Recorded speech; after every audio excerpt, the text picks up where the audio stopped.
Danmarks dilemma. Samarbejde eller modstand. Regeringen og statsmagten stod i et stort dilemma, da de skulle vælge mellem kamp eller tilpasning, da tyskerne valgte at besætte Danmark.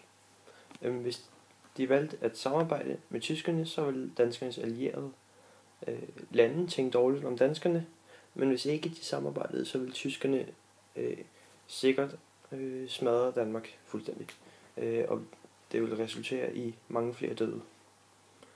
Derfor blev der valgt, at Danmark skulle samarbejde med Tyskland og besættes i ro og fred. Regeringen valgte samarbejdet, fordi besættelsesforholdene ikke var slemme. Hvis Danmark derimod havde gjort modstand, så ville besættelsen have set anderledes ud.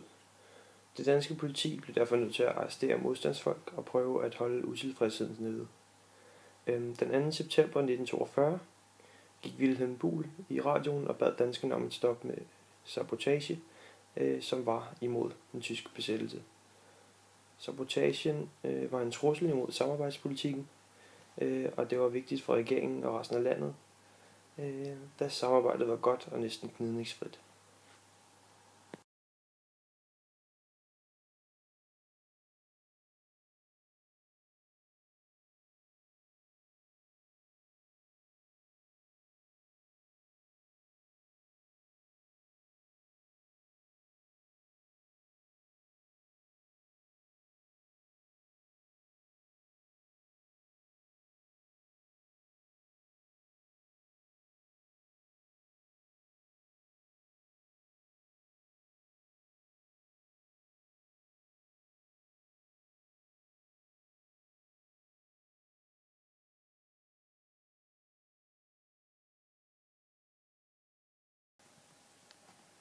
I Danmark kunne krigens udvikling godt mærkes, og det var især gennem engelske radioudsendelser, at den danske befolkning blev informeret om krigens udvikling. Efter 1943 begyndte modstanden i DK at øges, og flere modstandsgrupper opstod. Antallet af sabotageaktioner steg, og i 1943 begyndte engelske agenter at komme til Danmark. De havde til opgave at hjælpe de danske modstandsgrupper med professionel sabotageudstyr.